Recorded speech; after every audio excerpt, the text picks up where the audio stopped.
दोस्तों, मधुमक्खी दुनिया के सबसे खतरनाक कीड़ों में से एक है।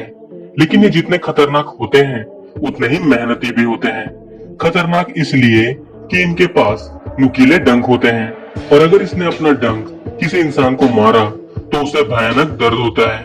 और मेहनती इसलिए कि जैसा कि हम सभी जानते हैं कि ये मधुमक्खियां मीठा और स्वादिष्ट शहद बनाने के लिए जानी जाती है, जिसके लिए ये काफी मेहनत करती है। ये मधुमक्खियां विभिन्न प्रकार के फूलों का रस पीकर एक स्वादिष्ट शहद का निर्माण करती है। आपको जानकर हैरानी होगी कि ये मधुमक्खियां हर साल लगभग 150 किलोग्राम शहद का निर्माण करती है। और अगर बात करें इनके परिवार की, तो इनके एक छत्ते में लगभग 20,000 से 50,000 मधुमक्खियां रहती है, जिसमें 500 से 600 नर मधुमक्खी होते हैं। और इस छत्ते में सिर्फ एक ही रानी होती है, जो इनसे आकार और ताकत में बड़ी होती है। और इसीलिए ये इन सब मधुमक्खियों पर राज करती है। में नर और रानी मधुमक्खी को छोड़कर सभी मधुमक्खियां वर्कर्स होती है, जो रानी के आदेश का पालन करती है। लेकिन क्या आपको पता है कि इन मधुमक्खियों का जन्म कैसे होता है? अगर नहीं तो इस वीडियो को पूरा जरूर देखना। दोस्तों, इस प्रक्रिया में सबसे पहले नर और रानी मधुमक्खी का मिलन होता है, जैसा कि आप देख सकते हैं। और इनका ये मिलन कुछ मिनटों का होता है।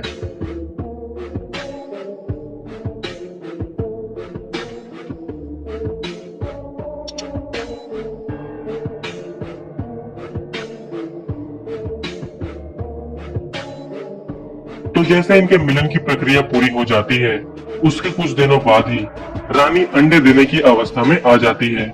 दोस्तों, आपको जानकर हैरानी होगी कि रानी मधुमक्खी एक बार में लगभग 2000 से 3000 अंडे देने में सक्षम होती है। जी हाँ दोस्तों, ये मधुमक्खी छत्ते के एक खंड में एक अंडे दे देती है, जिसके बाद इन अंडों की देखभाल वर्कर्स मधुमक्खियां करती है। लेकिन दोस्तों, इन अंडों की भी एक अजब कहानी होती है, जिसे जानकर आप भी हैरान हो जाओगे। वो ऐसे कि ये मधुमक्खी दो तरह के अंडे देती है, एक फर्टिलाइज और दूसरा अनफर्टिलाइज। अगर फर्टिलाइज अंडे की बात करें तो इस अंडे से रानी मधुमक्खी और मादा वर्कर्स मधुमक्खी का जन्म होता है। अगर बात करें रानी मधुमक्खी की, तो इसे रानी मधुमक्खी इसीलिए कहा जाता है क्योंकि ये रिप्रोड्यूस करने में सक्षम होती है, यानी ये अंडे देने में सक्षम होती है, जिससे दूसरे मधुमक्खियों का जन्म होता है। और अगर बात करें मादा वर्कर्स मधुमक्खियों की, तो इन्हें वर्कर्स मधुमक्खी इसीलिए कहा जाता है क्योंकि इनमें रिप्रोड्यूस करने की क्षमता नहीं होती, यानी ये अंडे नहीं दे सकते। और अगर बात करें अनफर्टिलाइज्ड एग की, तो इस अंडे से नर मधुमक्खी का जन्म होता है, जिसे ड्रोन भी कहा जाता है। तो जैसे इनके अंडे 3 दिनों के हो जाते हैं, उसके बाद ये लार्वा में बदल जाते हैं। और जैसे ही ये लार्वा में बदल जाते हैं, उसके बाद ये वर्कर्स मधुमक्खियां इन्हें स्पेशल जेली खिलानी शुरू करती है, जिससे इनका विकास तेजी से बढ़ने लगता है। ये स्पेशल जेली बिल्कुल उसी तरह से तैयार की जाती है जिस तरह ये शहद बनाती है, बस इनमें कुछ फूलों का फर्क होता है। तो लगभग 3 दिनों तक ये सभी लार्वा को स्पेशल जेली खिलाती है, जिसके बाद इन्हें पता चल जाता है कि इनमें रानी मधुमक्खी, वर्कर्स मधुमक्खी और नर मधुमक्खी कौन बनेगी। तो जैसे ही इन्हें इस चीज का पता चल जाता है, उसके बाद ये सिर्फ रानी मधुमक्खी बनने वाले लार्वा को ही स्पेशल जेली खिलाती है, जिससे उसका विकास तेजी से हो सके। और मादा वर्कर्स मधुमक्खी और नर मधुमक्खी को ये अपना शहद ही खिलाती है। जी हाँ दोस्तों, लेकिन ये ऐसा इसीलिए करते हैं क्योंकि इनके छत्ते पर सिर्फ रानी मधुमक्खी का ही राज होता है और वो आगे जाकर रिप्रोड्यूस करके परिवार की संख्या को आगे बढ़ा सकती है। और इसीलिए रानी मधुमक्खी वाले लार्वा को विशेष पौष्टिक भोजन खिलाकर ताकतवर बनाया जाता है।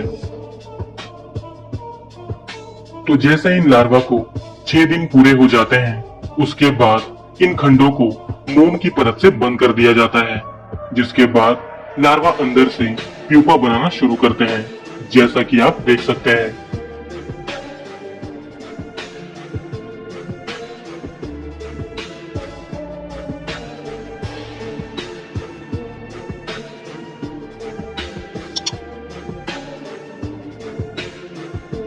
और लगभग 16 दिनों बाद रानी मधुमक्खी मोम की परत को तोड़कर बाहर आती है, जैसा कि आप देख सकते हैं।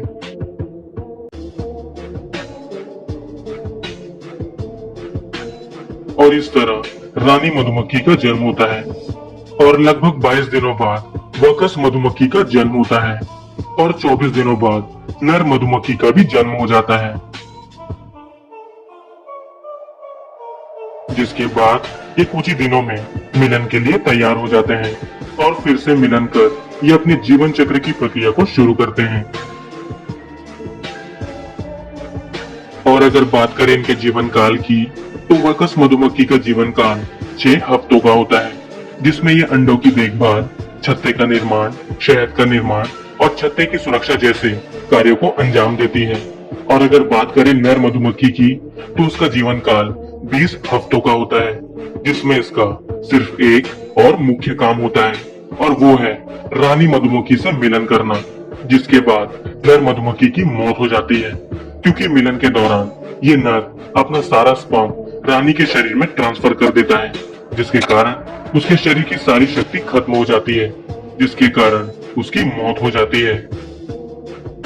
और अगर बात करें रानी मधुमक्खी की, तो इसका जीवन काल लगभग 5 वर्षों का होता है, जिसमें ये अपनी पूरी जिंदगी छत्ते पर राज करती है और नर से मिलन कर अपने परिवार की संख्या को बढ़ाती जाती है। जैसे ही छत्तों में दूसरी रानियों का जन्म हो जाता है, उसके बाद वो रानियां एक एक करके छत्ते को छोड़कर चली जाती है और उसके साथ कुछ वर्कर्स और नर मधुमक्खियां भी चली जाती है, जिसके बाद वो सभी कहीं दूर अलग अपना छत्ता बनाकर अपना परिवार आगे बढ़ाते हैं।